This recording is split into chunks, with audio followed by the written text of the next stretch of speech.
Hello everyone and welcome to a brand new episode of the Blind Pinterest Challenge, the series where I recreate crafts and DIY projects from Pinterest without any instructions. Whoop whoop. Okay, so I think the first craft project I'm going to be doing is this lampshade thing, and by the looks of things they've just got an old lamp and used bits of fabric to create the actual lampshade. It looks pretty straightforward, it looks pretty simple. I'm debating whether it looks cool or not. I think in the right setting it would actually look really nice. Kind of vintagey, messy boho kind of feel to it. But I like it, I'm going to give it a go. I think I can do it. I'm also going to be trying a version of this, which is basically where you put a crayon in a glue gun and it's supposed to heat the crayon up and put it on the canvas. I have done a crayon painting thing in one of the Blind Pinterest challenges ages ago, but I didn't do it with a hot glue gun, and I'm very curious to see if this will work. It's either going to work and work perfectly fine, or it's just going to be an absolute mess. So we'll soon find out, won't we? I think I'm also going to try this, and it's basically just buying some hideous old pottery and spray painting it black, and it's got a very gothic feel to it, and I quite like that. I've done a similar thing when I did Threadbanger's craft projects. Rob ended up painting some fake plants black. I might potentially do some different colours too, just to experiment, just to see what it's like. But that's what I'm going to try as well, because I'm already going to be trying that crayon glue stick hack thing. I think I also want to try this. So it looks as if you put old markers into a spray bottle with some water, and then I'm assuming you get that colour and you're able to spray it out and you get a coloured ink.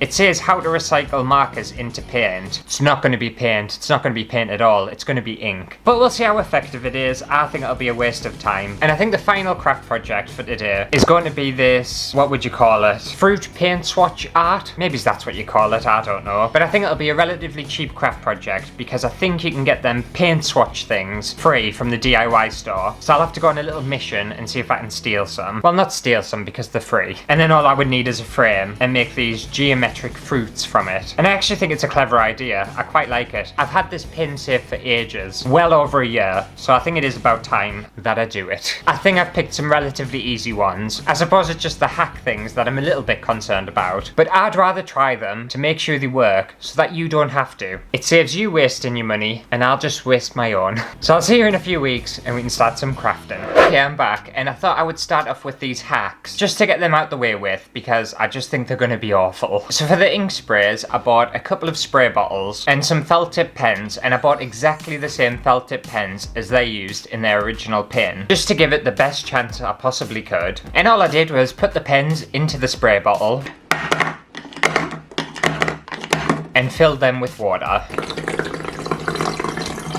Pretty easy. And I did that about 3 days ago to give it plenty of time to kind of soak up all the ink and stuff. So if it doesn't work, then it'll just never work because I've done everything I possibly can. I can't do anything else. But this is what they're looking like. So it's definitely changed the colour of the water. I just don't think this water is going to be very concentrated. But let's find out. I've got my bit of paper here. Let's just give it a bit of a spray.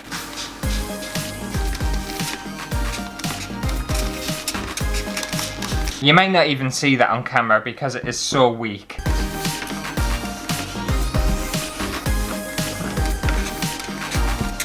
Okay, so we have expectation.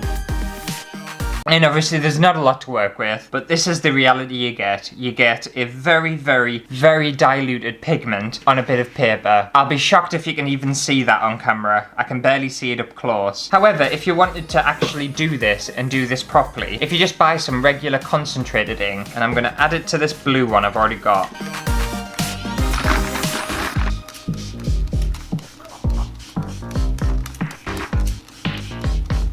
It's a little better. Obviously, if you used the concentrated ink with just a tiny bit of water, you would get a way better result than this. I understand what they were going for, but it's just not a good idea. It's really not. And I did actually have to buy materials for this. So I bought the spray bottles and I bought the pens. So each one of these cost me £10.96. And I don't think it was £10.96 well spent at all. I will obviously reuse the bottles and I'll keep these. So that's not a waste of money. But I have wasted some just perfectly fine pens doing whatever this is. Not a good idea. Don't do it. Don't waste your money. Okay, let's try the second hack. So I've got my little box of crayons here that I've bought and my glue gun. Did they take the wrapper off or not? Yeah, they took the wrapper off. Okay, I'll do as I'm told. Alright, let's see if this works. I don't know whether it's actually even going to fit in my glue gun. I think my glue gun's too small for the crayon. I might have a bigger glue gun in the studio. 1 sec, I'll double check. I think I might have one in here. The problem is, I'm not very organised, am I? Like, this is my ping pong ball drawer and my sanding drawer. Ping pong balls and sanding, it doesn't make any sense. Why are they together for? Aha! Yeah, see? I know where everything is, even though it doesn't look like it, and everything's unorganised. I know where I leave things. Right, let's try this again. So just put the crayon in here. I'm gonna need something to force it through. Well, straight away, I can say if you're gonna do this, you're gonna need a glue gun that perfectly fits a crayon. Otherwise, it's not gonna be the easiest thing to do, is it? Just try with a pencil. Where's that coming out of? It's coming out the side, it's not even coming out the tip. What the hell's happened? Alright, well. Oh. I think it's just... it's just a mess. I think because I've had some glue in there, it's blocked the glue gun from the crayon coming through. Just... Okay, well, do it this way. Alright. Well, that was awful. So we have expectation.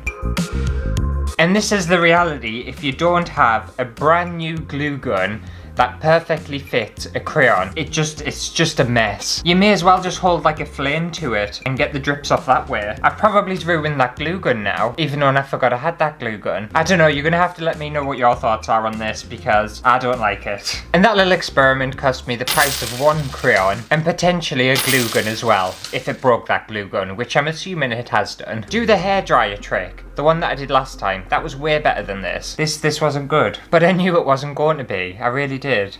Same with the inks. But at least I'm sharing all of this to everyone else. Just in case you were curious, you now know. Just don't bother. Okay, moving on to the painted jugs. I just bought a variety of different jugs and ornaments from the pound shop and the car boot sale. And some of them look pretty ugly, but some of them I actually quite like them, just how they are. I feel bad that I'm going to destroy them, or make them better. So I took one bunch of them outside and painted them black, and I took another bunch of them outside and painted them in different colours. So we have expectation.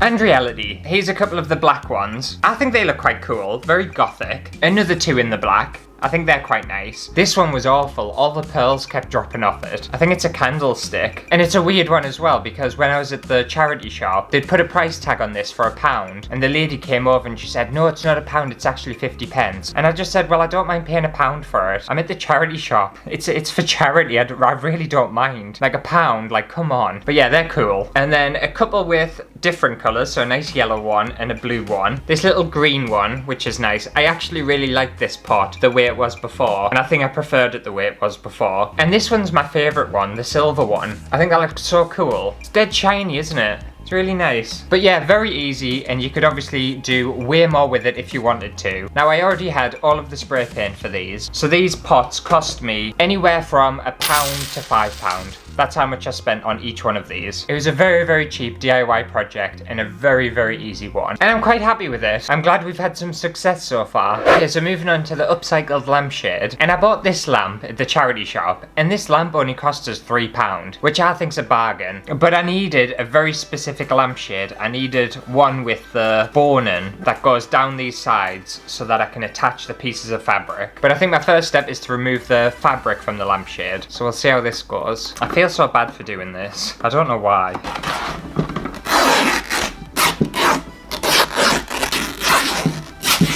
It's made surprisingly well. I find it quite difficult to get it all off. So now all I do is attach some bits of fabric all along this, and it looks like they've just tied it into knots. So I've got a collection of different kinds of fabric because I want it to look quite funky and cool. I want it to look as good as it can be because I'm still very skeptical about this actual idea. Just thinking my fabric might be a bit too small. Let me just try one, see what I'm doing. I think I need to cut it into strips. Yeah, I think I should have definitely bought some longer bits of fabric. Oh, why have I bought such short fabric for? I can literally only do the top row. I don't even think I can do the top row. It's so sick. Oh, I'm so mad. It's not wide enough. Right, I'm gonna have to use some different fabrics. This isn't gonna work at all.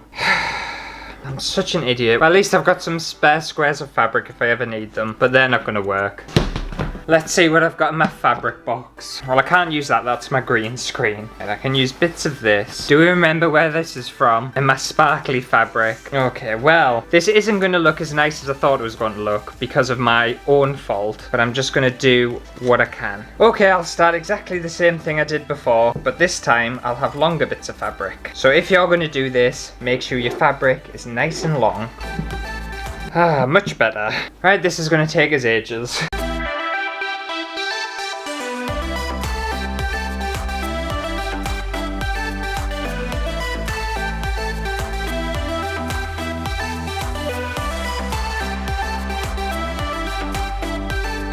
Well, I'm finally done. So we have expectation and reality, and I actually don't mind it. I think mine's way messier than theirs. Theirs is way neater, and I completely underestimated not necessarily how difficult this project was going to be, but how time consuming and fiddly and just a pain in the ass this DIY project was going to be. If my original bits of fabric that I bought were the correct size, it wouldn't have been too bad, but the fact that I've had to cut all these bits of fabric, it's just been, it's done my head in. But I do actually quite like it. I think it's different, and I actually think the fact that mine's messier and not as neat as theirs works to its advantage, because something like this you want it to be a little bit like rough around the edges and that, don't you? But also because I said I was going to put in a lot of effort and I really wanted to enjoy this, I bought this light bulb. Like, how cool is that? It's got like a little nub on it, and I thought because this lampshade's quite transparent, to have a light bulb that's actually interesting so you can see it would work quite nice. So I'll pop this in, see what it's like.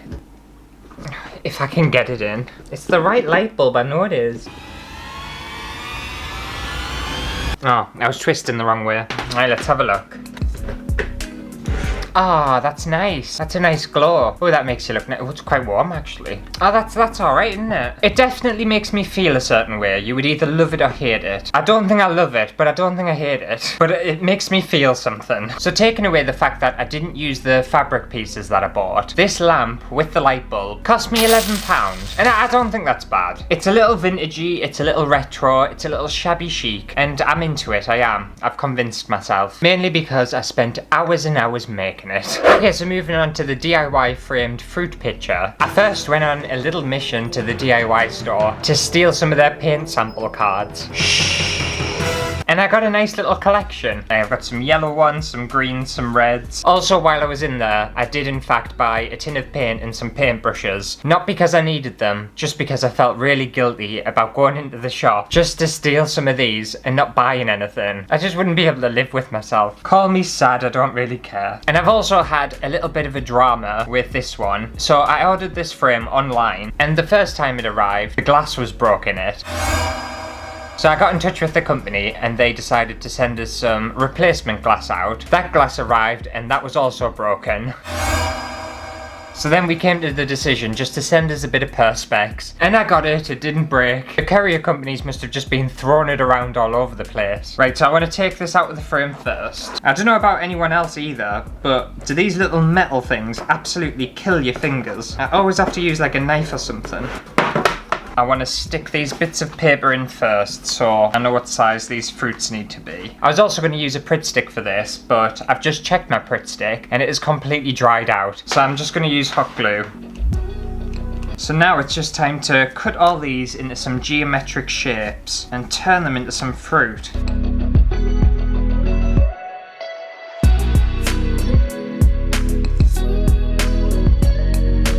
I'm not gonna lie, I think this is way harder than I thought it was going to be. This strawberry just isn't looking like a strawberry at all.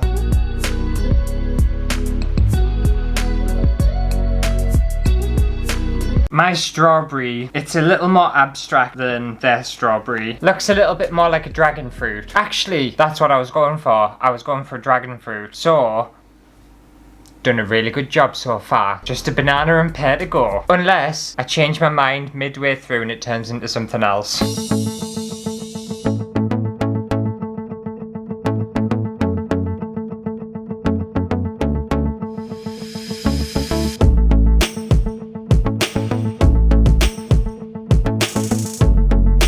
Okay, so we have expectation.